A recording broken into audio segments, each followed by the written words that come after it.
Hi, my name is Eric Johnson. I'd like to welcome you to my Hot Licks instruction video.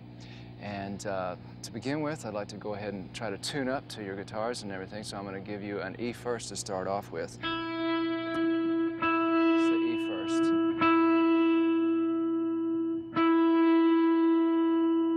It's a B second.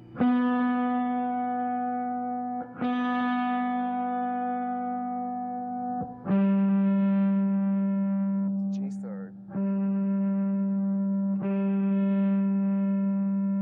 Here's the D fourth.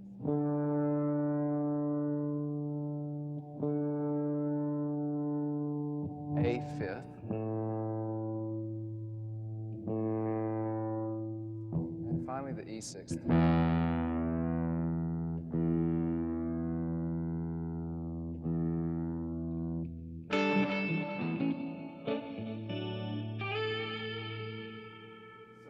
I want to start off by kind of describing what I'd like to talk about in this lesson, which one of the main things I'd like to talk about are my major influences which helped me build my style, and those were Jimi Hendrix, Jeff Beck, Eric Clapton, Wes Montgomery, Jerry Reed, Chet Atkins, and a few others. I'd like to stick mainly with those.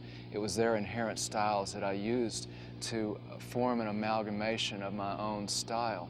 And I'd like to demonstrate through certain techniques that I took from my favorite players to form that amalgamation. And some of the particular techniques I'd like to discuss with you are picking, both with the pick and without the pick, fingering. And the fingering on the left hand or the right hand if you're a left-hand player. And chords and my own kind of chord theory, the way I approach lead, and then a couple of extra techniques which I use to embellish the style, which is vibrato techniques and the use of harmonics and the different ways you can use them. And finally, I'd like to talk a little bit about a general equipment layout that I use that helps me achieve the sounds that I'm going for. So to begin with, I'd just like to preface this discussion a little bit about the influence thing. And it's like there were a lot of players that were key players in my life that really helped inspire me to play guitar, and they kind of molded my style. And so the way I went about it, and I suggest this, is to pick out guitar parts off of records of your favorite players. You can slow the recordings down and try to maybe get it note for note. And I used to do this a lot with like Venture records when I first started playing, and also with the Cream records. I would sit around, do something like that.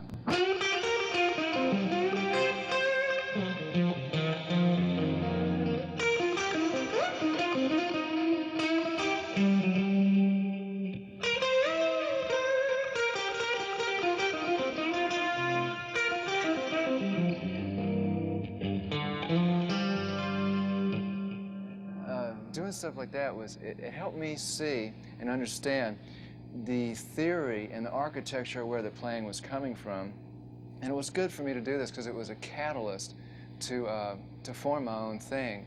And I think that it's fine to mimic somebody else as a starting point in your playing, because understanding someone else's style can help you design where you want to go with your own style through, this bit from this player, this bit from another, and you can form your own amalgamation, your own style from this. So, I think once you learn, some guitar chords or leads from players, and then, maybe begin to record yourself, and you can use like a cheap cassette player or whatever. You can work on building your style through hearing your own recorded guitar. You can form a value judgment of what you wish to improve or enhance or embellish in your own playing. When you listen to playback of yourself, it's good to be very discriminating.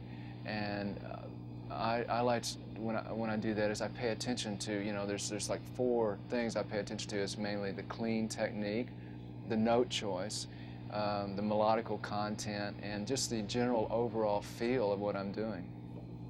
So I'd like to get in to start talking about technique. I'd like to start with right-hand technique if you're a right-hand player, or the other way around if you're a left-hand player.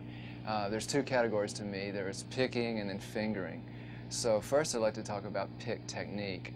I use a small pick. It's about half the size of a normal pickup. It's a pickup. The pickups are okay, but it's like twice as thick as a regular pick. So it has a very positive connection with the string. And I like to have smooth edges on it, so when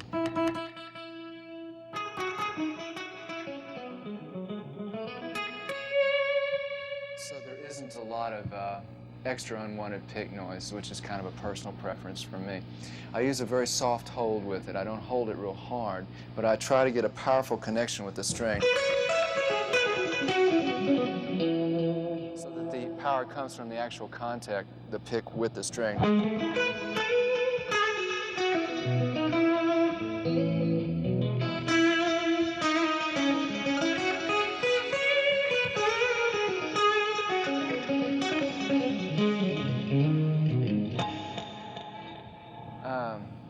One technique that's very essential to me playing with a pick is what I call the bounce technique. It's where actually it improves the tone, I think. It's achieved by the correct up and down strokes. Rather than playing side by side, it's a question of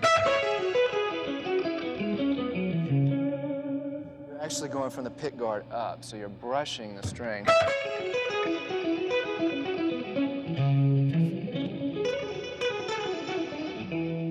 The idea of the bounce comes in when you're playing fast. And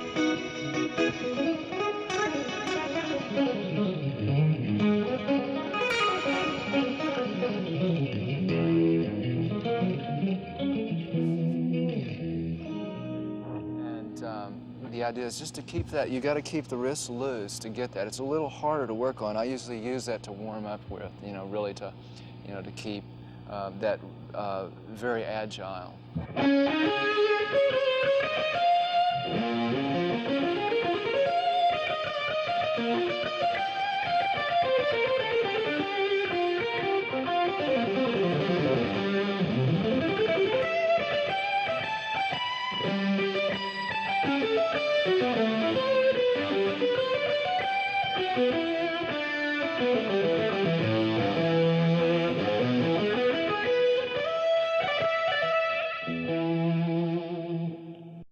Another technique I'd like to talk about with picking is what's called the circle picking technique, which is where the thumb joint actually extends and contracts to create a circle type of picking around the string.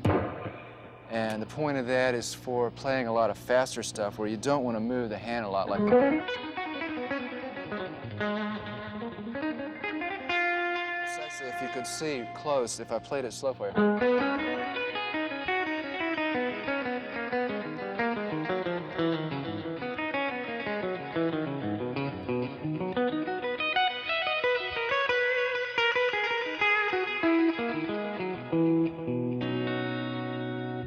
Pick is moving back and forth on the string.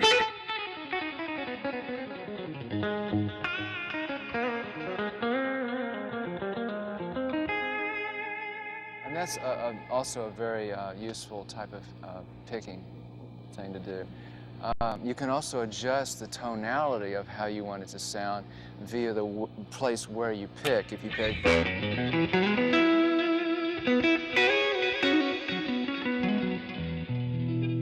If I'm picking nearer the bridge or the first pickup, or I can pick near the neck to get a warmer tone. And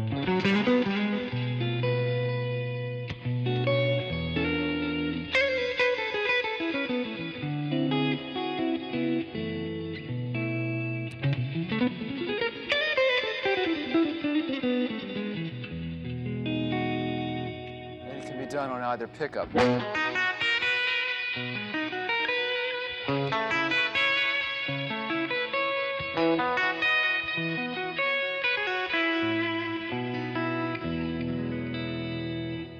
Orchestrate your picking in the place that you want to for the kind of tonality you want.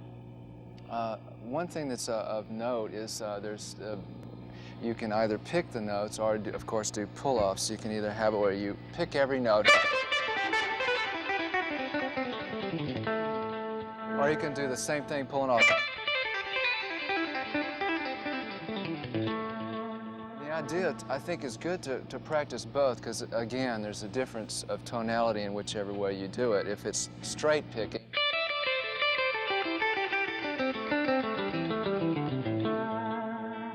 or if it's pull-offs.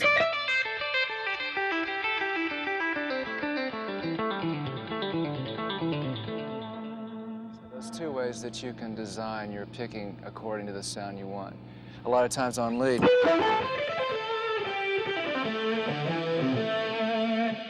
pull-off will give a little smoother kind of tone than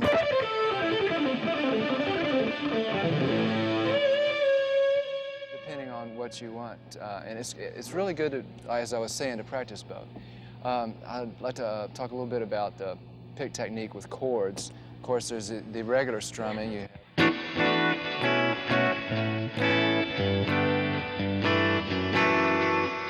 strum backwards.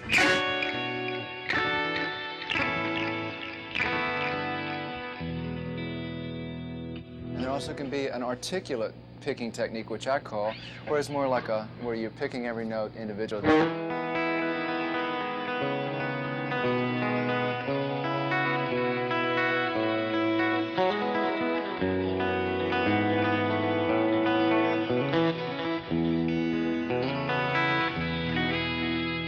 That's nice for articulation of parts, like on kind of thing, where you want to speak the voice of the note more rather than the strumming. I'd like to talk a bit about muting at this point. Both hands use muting technique. For right now, I'd like to address the picking hand muting technique. The idea of the muting is for either the side of the palm or the inside of the palm, side of the hand rather, or the inside of the palm, to be at any and every place that you're not playing, so that wherever you're not playing, you're muting. Otherwise, especially at high volumes, you'll get a lot of noise and unwanted feedback and whatever. So the way that I do this mainly is when I'm just playing regular notes, I'll use, like if I go, I'm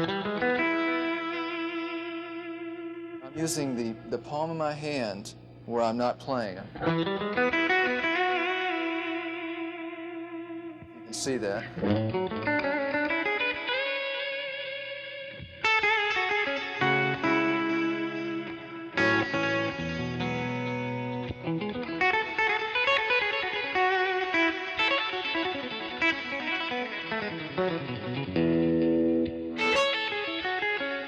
So I'll try this a little slower, maybe you can watch.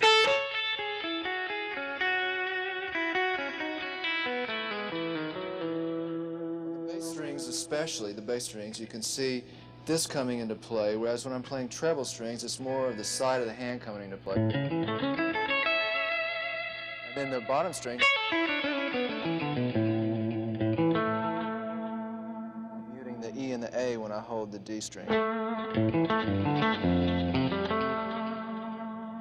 I'll keep it a lot cleaner. So there's also the finger muting, which we'll get into in a little bit. For picking technique, that's pretty much the main parameters I use. So I'd like to venture into talking about finger technique, which is I do without the pick. And it's for a warmer sound usually. There's two different styles I use. There's one I call the piano style, which is where I attack all the notes at once.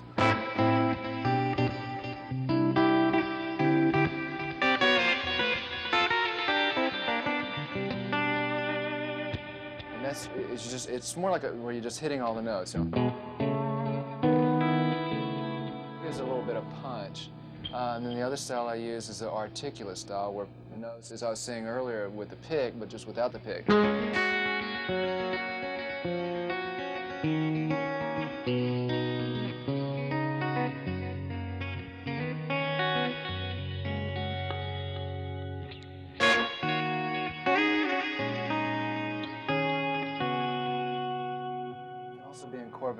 Incorporated into your lead playing, where you use your pick.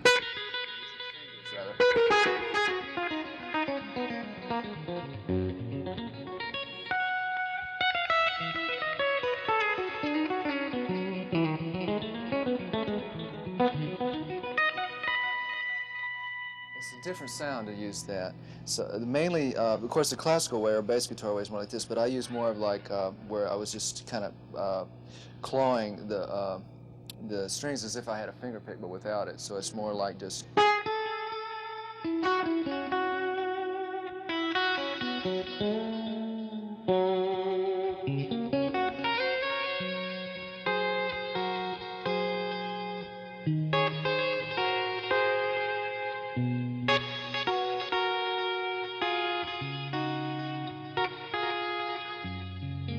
You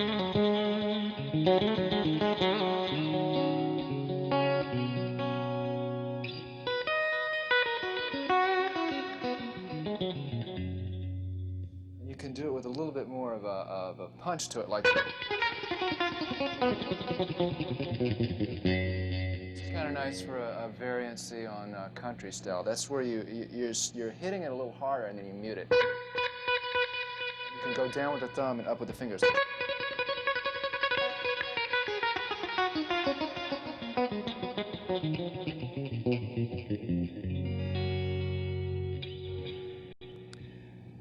So we'd like to talk about one other fingering technique with the right hand, not using a pick, non-pick technique, as you will. This is kind of the Wes Montgomery thing where you use the thumb, which is probably the warmest sound of all. You're actually taking the thumb and you're brushing it down on the strings. And it sounds best with the neck pickup. And it's you just kind of try to get the flesh of the thumb. It's not so much of a nail thing, so it's more like.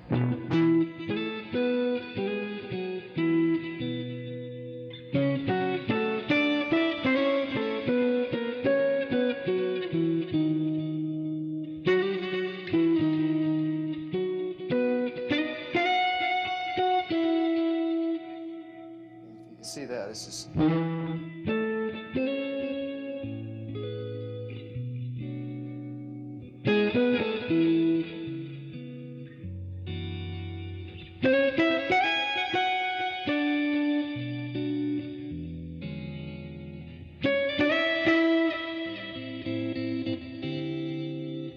That's a technique I like to use a lot. I use that in a song called East West that's coming out on our new record.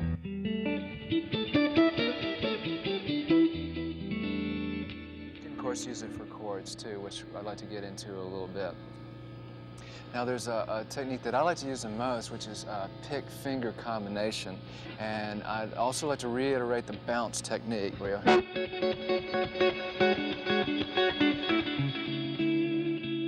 really get that sound, because that's part of it. And using the pick and the fingers, you can get more of a kind of thing like.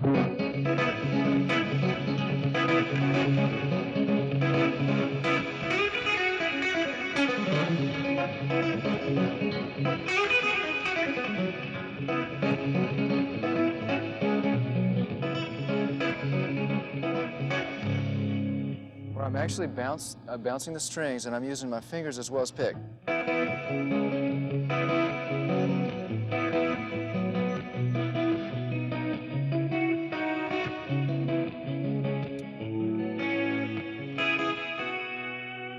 This is most of the kind of technique I use with my right hand, and sometimes I'll even use that in lead.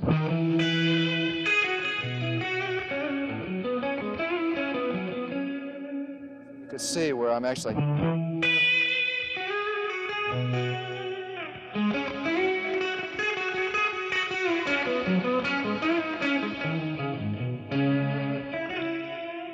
And it really affords me the flexibility to just keep the pick. And sometimes if I want all fingers, I can just do this with the pick, with the first finger.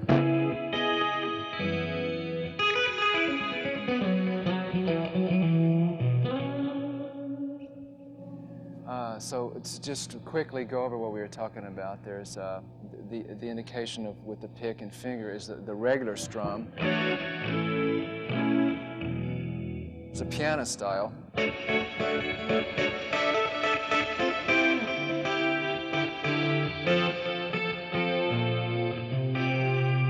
there's the articulate style that I use.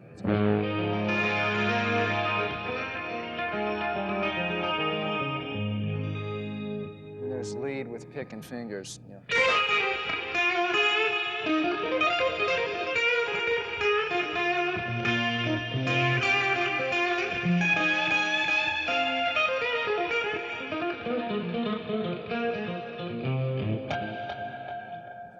Discussing a little bit before. I'd like to now go into fingering, and it's my personal discovery for myself that your hands as well as your shoulders should be very relaxed, because this helps you get your tone. And one thing that I know I do, which I try to become aware not to do, which I think is very important, is to breathe normally, because there's a tendency when you're going for certain licks to hold your breath, which actually it can play havoc with your tempo as well as just the flow of your playing. And there's a thing that I like to do called precise finger placement on the string, and to me that's very important. It's a little bit of a ambiguous rap to talk about it. It's basically you, through a process of trial and error, you learn to feel where the connection with the string is right, because a lot of your tone actually will come out of the way your fingering hand will hit the fret. It's like if I just,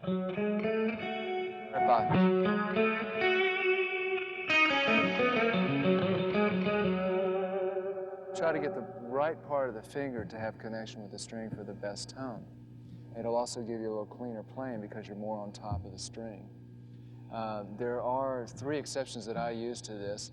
Of course, the flattening of the fingers if you have to play chords. And I use a thing called curved flattening of the fingers, where you actually curve part of the finger to achieve chords within a structure such as this.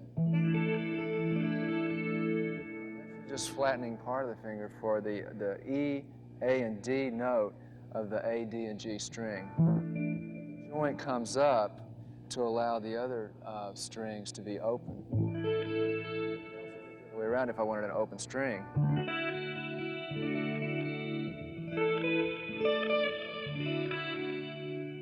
So that's a nice thing to kind of work on. You can do it with the different hands too, or the fingers rather. The last exception I have to the rule of precise fingering placement is if you wanted to actually finger 2 notes on 2 different strings with 1 finger. For example, you would fret right in between the 2 strings. Doing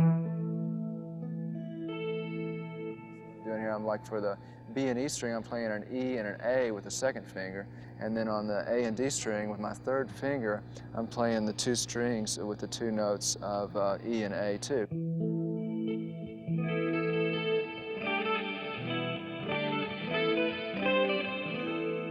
It comes in very handy on certain chords. For instance, if I was to play this chord, major 7 chord, but I wanted a bottom on it, I might bring my thumb around and actually my thumb would play 2 notes. Get away with a few more voicings in the chords. Also, sometimes, for instance, on Soulful Terrain, where I went.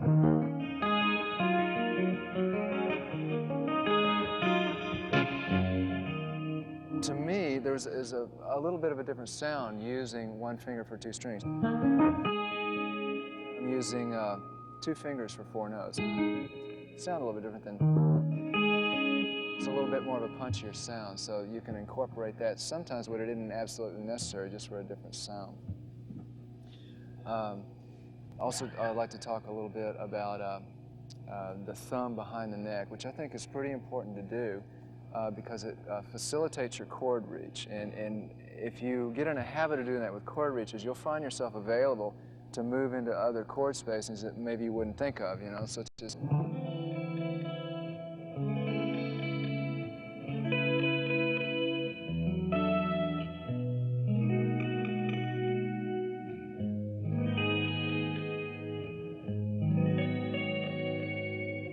Repeat those to show you.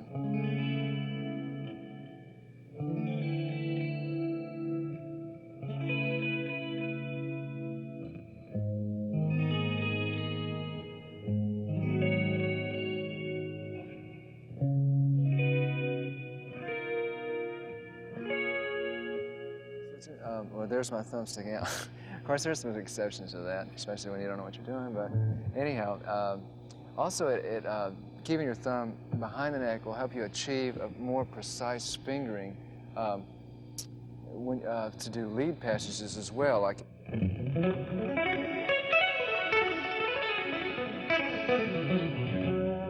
This part I like to keep my thumb behind it, so for like.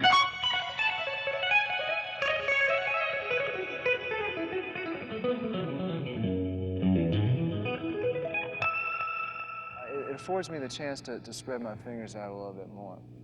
And then again, there are 2 exceptions I use for doing that. As mentioned earlier, like that D major 7 chord, if I need that for the thumb over to get those notes, then I like to do that. Or if I wanted to put, like the chord I was showing you where I use a finger for 2 notes, if I wanted to get a bottom on there, I have to bring my thumb over for that. Or if I, a lot of different chords, if I want to really stretch it. Doing like what would that be, like a flat 5 B flat chord with a major 7, but I wanted to put a bottom on it. Or if, there's a real pretty West chord. Put a 5 in there, I'd have to use my thumb. So sometimes there's always exceptions to the rule, but the point is that it is a good guideline to just help facilitate your playing, unless there's an exception to the situation. Also, the Hendrix type rhythm, he used his thumb a lot, and it got a kind of a different tone.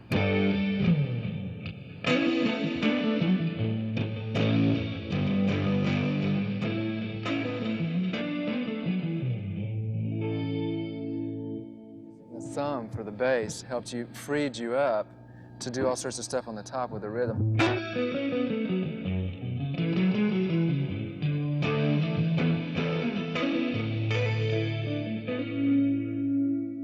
So it's nice in that respect too. Of course, you can also go, if you want to do that, get the. Of course, that's really not a very good technique, but it looks cool, and that's what counts.